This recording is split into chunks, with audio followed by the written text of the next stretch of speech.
찬양은 우리만이 아니라 전 세계적으로 가장 사랑받는 찬양이죠.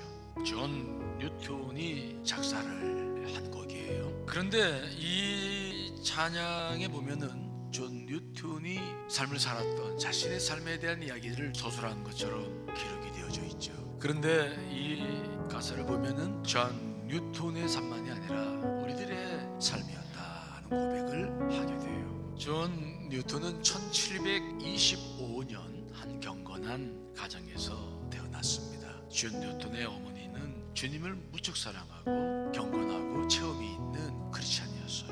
어머님의 특별한 기도와 사랑이 너무 좋아서 자기 친구들보다도 어머니를 더 사랑했던 존 뉴턴이었어요. 그러니까 어려서부터 뉴턴의 마음속에 말씀이 새겨져 있었죠. 그런데 안타깝게도 존 뉴턴이 6살이 되었을 때 어머님이 폐병으로 하나님의 부름을 받게 되죠. 뉴턴의 아버지는 거친 베일을 아는 사람이었는데 자기 아내가 죽자 1년 만에 재혼을 했어요. 때문에 뉴턴이 큰 충격을 받았고 그때부터 어긋나는 삶을 살기 시작했던 거죠. 그리고 감옥을 들락 다니면서 사람들로부터 구제불능하라고 낙인 찍혀서 평생 노예선을 타고 다니면서 일하는 신세가 되었어요. 그러나 동시에 그 안에 심어져 있던 믿음의 씨앗은 또 싹이 트기 시작해서 많은 죄를 지으면서도 하나님을 그리워하고 그러나 돌아오지 못한 그런 사람이었죠. 결국은 그는 노예 신분으로 팔려서 노예 생활을 하는 극심한 바닥까지 떨어지는 깊은 상처를 안는 일까지 있었어요. 그러다가 1747년 2월 22살 때에 극적으로 노예선이 파손됐는데 지나가던 상선에 의해서 구조를 받았죠. 그곳으로서 고통받았던 노예 생활이 끝났는데 그때 정말 하나님의 은혜를 크게 체험을 해요. 하나님의 긍휼과 은혜가 자기의 삶 속에 다시 시작되었어요. 그런데 그때 구원을 받고 큰 은혜를 경험했음에도 불구하고 그동안 살았던 죄악된 생활을 정산하지 못하고 죄악된 생활을 또 반복해요. 그런데 오늘 이 기록을 보면서 우리가 기억해야 될 게 있는데 왜 이렇게 힘들고 어렵게 삶을 사나? 구원받았음에도 불구하고 왜 우리가 하나님의 그 은혜 속에서 살면서도 왜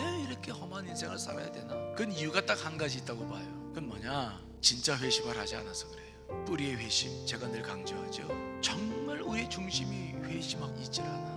그냥 도덕적이고 윤리적인 죄는 회심하는데 내 중심이 하나님께 이동하는 내 뿌리를 주 앞에 들이지를 못하는 일들이기 때문에 용서받다가 또 죄 짓다가 또 용서받다가 이런 일들이 계속되다 보니까 우리의 삶이 계속해서 험한 삶이 되고 있다. 그러던 어느 날 1년 정도 지났을 때 1748년 5월 10일 뉴턴은 노예 상선을 타고 고향으로 향하다가 또 엄청난 폭풍으로 만납니다. 다 죽어가고 깨질 것 같은 그 상황이 되니까 뉴턴이 자기도 모르게 주여 긍휼을 베풀어 달라고 막 눈물로 기도하는 절체절명의 위기를 경험합니다. 그때 이 존 뉴턴이 자기야말로 죄인 중에 죄인이라는 뼈아픈 고백을 하게 돼요. 자기 같은 사람은 과거에도 없었고 현재도 없었고 미래도 없을 것이라고 하면서 정말 깊이 회개하는 일이 있었어요. 그는 무릎을 꿇고 주 예수님께 기도하면서 자신의 죄악을 낱낱이 자백을 했고 그때 그가 흘린 눈물은 폭풍보다 더 격정적이었다고 그는 이야기를 하고 있어요. 후에 그는 이렇게 기록하고 있습니다. 그날 주님께서 기고만장한 저를 끌어내시고 깊은 물속에서 저를 구원하셨습니다.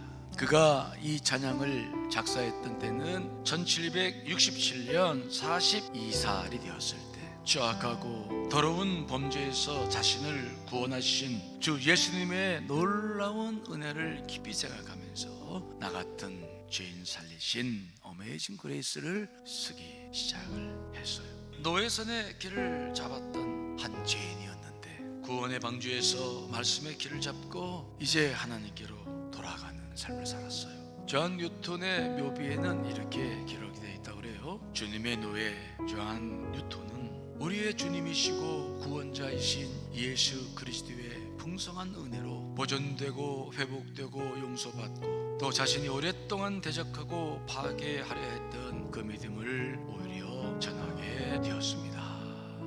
그때까지 이 찬양을 우리는 계속 불러야 되겠죠. 한 사람의 인생이 다 파노라마처럼 이 속에 담겨있죠. 여러분의 인생은 어떻습니까? 나 같은 죄인 근데 살리셨어요. 그 은혜가 놀랍다. 잃었던 생명 찾았고 광명을 얻었다. 큰 죄악에서 나를 건지신 주 은혜 고마워. 나 처음 믿은 그 시간 참으로 귀하고 귀하다.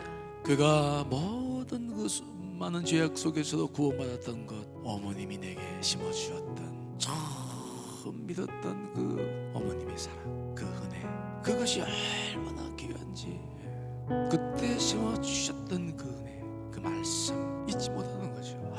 그것 때문에 내가 살았구나. 이제껏 내가 다 산 것도 누구의 은혜라고요? 주님의 은혜죠. 그분이 아니면 어찌 그 험한 세상을 이겨왔겠습니까? 우리도 마찬가지죠. 그런데 그 은혜로 내가 장차 본향까지 인도함을 받게 될 줄 믿습니다. 그래서 우리는 영원히 거기서 그 천국에서 영원히 주님의 은혜로 해처럼 밖에 살면서 주를 찬양하리라. 한 사람의 인생이 깊이 담겨져 있는 찬양이죠. 자, 우리 이 찬양까지 한번 불러보겠습니다.